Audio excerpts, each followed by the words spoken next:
नमस्कार दर्शक बंधु। आज क्षुद्र भिडियो आपण मानक स्वागत। दर्शक बंधु मु आपण मानक आज भिडियो माध्यम एमिति गोटे फूल विषय कहवाई जाऊँगी जार सठिक व्यवहार द्वारा आपण घरे होता है धनर वर्षा। सेथिपाई आपण माने एही फूलटी को सठिक भाव व्यवहार करंतु एवं ईश्वर पाखरे एहाको किपरि अर्पण करिबार अछि से विषय मु आपण मानंकु भिडियोर आगरे बताइबा पई जाउछि। सेथिपाई आपण माने भिडियोटी को शेष पर्यंत अवश्य देखंतु जहाद्वारा आपण जानिपारिबे जे एहार किपरि व्यवहार करिबा द्वारा आपणक घर को धनर आकर्षण होइथाए। एहा पूर्वरु आपण मानंकु अनुरोध भिडियोटी को लाइक करी कमेंट बॉक्स रे जय मां लक्ष्मी अवश्य लिखि दियंतु। दर्शक बंधु एही फूलटीर ना हेउछि अपराजिता, जहाको आपण माने बहुत लोकंक बाड़ी बगीचारे देखिबाको पाउथिबे।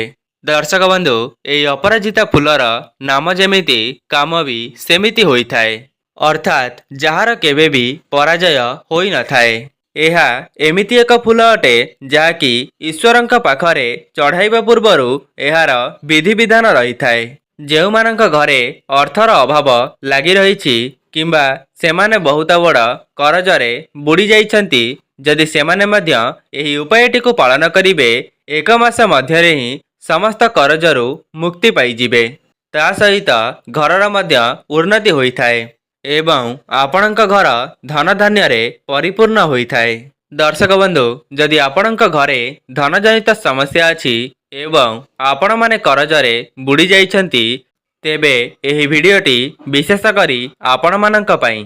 दर्शक बंधु अपराजितार अर्थ हेउछि जहाकी केबे भी हारि न थाए किंबा जहार केबे भी पराजय होई न थाए। ता सहित एहार आउ गोटिए नाम हेउछि नीलकंठ, जहाकी महादेवंकर अन्यतम नाम अटे। एही अपराजिता फूलटी माँ दुर्गांकर मध्य अन्यतम नाम अटे। एही अपराजिता फूलटी शिव एवं शक्तिंकर रूप होइथाए, सेथिपाई यह अत्यंत शुभ एवं चमत्कारी होइथाए। एही फूलटी प्रायतः सबु जगारे देखिबा पई मिलिथाए। अपराजिता फूलर सठिक व्यवहार करिबा द्वारा मनुष्यर जीवनरु धनजनित समस्या सबुदिन पई दूर हेबा सहित धन एवं ऐश्वर्यर मध्य अधिकारी होइथांती। तेबे एही अपराजिता फूलर प्रयोग किपरि करा जाइथाए एवं एहाको करिबा द्वारा केउ सबु फायदा मिलिथाए ता आपण मानंकु बताइबा पई जाउछि। तेबे आसंतु जानिबा जदि आपणकर भी कौनसी धनजनित समस्या अछि ता संपूर्ण भावरे दूर हेबा सहित आपणक गृहरे धन आसीबार समस्त मार्ग खोली जाइथाए। दर्शक बंधु एहाको करिबा समय रे आपण माने ध्यान रखिबे जेपरि एही उपायटी को कले आपणकु केही देखु नथिबे किंबा आपण माने काहाको जणाउ नथिबे। ता परे जाई आपण माने एहार सठिक लाभ फल पाई परिबे। दर्शक बंधु अपराजिता फूल को विष्णुकांता एवं विष्णुप्रिया बोली कुहा जाइथाए। यह केवल शिव पार्वती किंबा गणेश कार्तिकंकर प्रिय न थाए, हनुमान एवं शनिदेवंक सहित लक्ष्मी नारायणकर मध्य प्रिय होइथाए।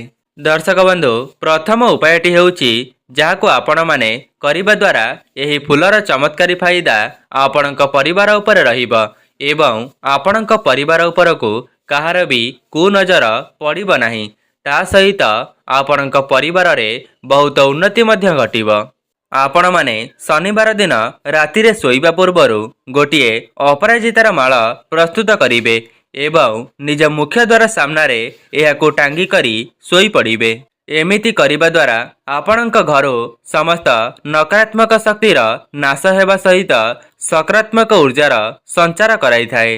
द्वितीय उपायटी हेउछि शनिवार दिन किंबा सोमवार दिन एही अपराजिता फूलर 4टी किंबा 5टी फूल को आपण माने कौनसी पवित्र नदी रे भसाई दियंतु। आपण माने गोटिए कथार ध्यान रखिबे एही उपायटी को करिबा समय रे जेपरि आपण माने काहाको जणाइबे नाही किंबा आपणंकु केही देखिबो नाही। एमिति करिबा द्वारा आपणंक जीवन रे जहाँ भी किछि धनजनित समस्या लागी रही थाए ताहा खूब कम समय रे दूर होइथाए। माँ लक्ष्मी एवं नारायणकर विशेष कृपा आपणक परिवार उपरे बनी रही थाए। ତିନି ନମ୍ବର ଉପାୟଟି ହେଉଛି ଯେଉଁମାନେ ବେରୋଜଗାର ଥିଲେ, ଚାକିରିର ସନ୍ଧାନରେ ନିଜର ସମୟକୁ ଅତିବାହିତ କରୁଥିଲେ, ସେମାନେ 11ଟି ଅପରାଜିତା ଫୁଲକୁ ମା ଲକ୍ଷ୍ମୀ ଏବଂ ପାର୍ବତୀଙ୍କୁ ଏକା ସାଥିରେ ଅର୍ପଣ କରନ୍ତୁ। ଏପରି କରିବା ଦ୍ୱାରା ଯେଉଁମାନଙ୍କର ଚାକିରିର ଅଭିଳାଷ ଥିଲା ସେମାନଙ୍କୁ ତାଙ୍କ ମନ ମୁତାବକ ଚାକିରି ମିଳିବା ସହିତ ଆପଣଙ୍କର ଧନଜନିତ ସମସ୍ୟା ମଧ୍ୟ ସବୁଦିନ ପାଇଁ ଦୂର ହୋଇଯାଇଥାଏ। ଚତୁର୍ଥ ଉପାୟଟି ହେଉଛି ଅପରାଜିତା ଫୁଲଟି ଶ୍ରୀକୃଷ୍ଣ, ଶିବ, ଦୁର୍ଗା ଏବଂ ଶନିଦେବଙ୍କର ମଧ୍ୟ ଅତ୍ୟନ୍ତ ପ୍ରିୟ ହୋଇଥାଏ। ଆପଣମାନେ ସୋମବାର ଦିନ ଶିବଙ୍କ ନିକଟରେ ଗୋଟିଏ ଅପରାଜିତା ଫୁଲକୁ ଅର୍ପଣ କଲେ ଆପଣଙ୍କ ଜୀବନରୁ ସମସ୍ତ କଷ୍ଟ ସମସ୍ୟା ସବୁଦିନ ପାଇଁ ଦୂର ହୋଇଯାଇଥାଏ। ତା ସହିତ ଆପଣଙ୍କର ଅଧା ଅଧୁରା ମନସ୍କାମନା ମଧ୍ୟ ସବୁଦିନ ପାଇଁ ପୂର୍ଣ୍ଣ ହୋଇଯାଇଥାଏ। 5 ନମ୍ବର ଉପାୟଟି ହେଉଛି ଯଦି ଆପଣମାନେ ଠାକୁରଙ୍କ ଚଢ଼ା ହୋଇଥିବା ଅପରାଜିତା ଫୁଲକୁ ଆପଣଙ୍କ ପର୍ସ କିମ୍ବା ଧନ ରଖୁଥିବା ସ୍ଥାନରେ ରଖିଦିଅନ୍ତି, ତେବେ ଆପଣଙ୍କର ଅଟକି ରହିଥିବା କାର୍ଯ୍ୟ ସବୁଦିନ ପାଇଁ ସୁରୁଖୁରୁରେ ଚାଲିବା ପାଇଁ ଲାଗିବ। ଷଷ୍ଠ ଉପାୟଟି ହେଉଛି ଆପଣମାନେ 7ଟି ଅପରାଜିତା ଫୁଲକୁ ନିଜର ମୁଣ୍ଡ ଚାରିପାଖେ ଏପଟ ସେପଟ ବୁଲାଇ ବହିଯାଉଥିବା ପାଣିରେ ଆପଣମାନେ ସେହି ଫୁଲଟିକୁ ଭସାଇ ଦିଅନ୍ତୁ, ଯାହାଦ୍ୱାରା ଆପଣଙ୍କୁ ନଜର ଦୋଷରୁ ମୁକ୍ତି ମିଳିଥାଏ।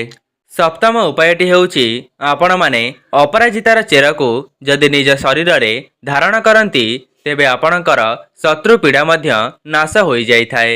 ସେଥିପାଇଁ ଯଥାଶୀଘ୍ର ଆପଣମାନେ ଅପରାଜିତାର ଚେରକୁ ନିଜ ହାତରେ କିମ୍ବା ବେକରେ ଡେଉଁରିଆ କରି ଧାରଣ କରନ୍ତୁ।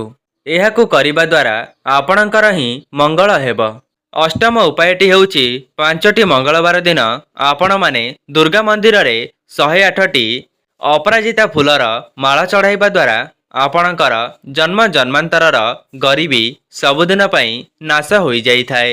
ନବମ ଉପାୟଟି ହେଉଛି ଆପଣଙ୍କ ଘରେ ଯଦି ଅପରାଜିତା ଫୁଲର ଗଛକୁ ଆଣି ଲଗାନ୍ତି, ତେବେ ଆପଣଙ୍କ ଘରକୁ ନକାରାତ୍ମକ ଶକ୍ତିର ପ୍ରବେଶ ହୋଇପାରିବ ନାହିଁ ଏବଂ ସକାରାତ୍ମକ ଶକ୍ତିର ସଞ୍ଚାର ହେବ।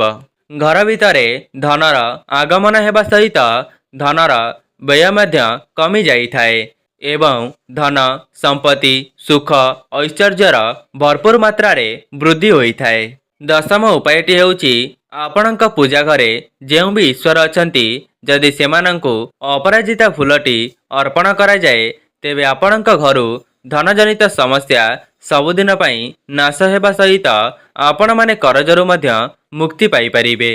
ଏବଂ ଦର୍ଶକ ବନ୍ଧୁ, ଗୋଟିଏ କଥାର ଧ୍ୟାନ ରଖିବେ, ଯେତେବେଳେ ଆପଣମାନେ ଠାକୁରଙ୍କର ପୂଜା କରୁଛନ୍ତି, ସେହି ସମୟରେ ଆପଣଙ୍କର ଯାହା ବି ମନସ୍କାମନା ରହିଛି ତାକୁ ମନେ ମନେ ସ୍ମରଣ କରି ଈଶ୍ୱରଙ୍କର ପୂଜା କରନ୍ତୁ। ଦେଖିବେ ଖୁବ୍ କମ୍ ସମୟ ମଧ୍ୟରେ ହିଁ ଈଶ୍ୱର ଆପଣଙ୍କର ସମସ୍ତ ମନସ୍କାମନା ପୂର୍ଣ୍ଣ କରିଦେବେ। ତେବେ ଦର୍ଶକ ବନ୍ଧୁ, ଯଦି ଆପଣମାନଙ୍କୁ ଭିଡ଼ିଓଟି ଭଲ ଲାଗିଥାଏ, ଭିଡ଼ିଓକୁ ଲାଇକ୍ କରି କମେଣ୍ଟ ବକ୍ସରେ ଜୟ ମା ଲକ୍ଷ୍ମୀ ଅବଶ୍ୟ ଲେଖିଦିଅନ୍ତୁ। ଆଜି ପାଇଁ ରହୁଛି, ନମସ୍କାର।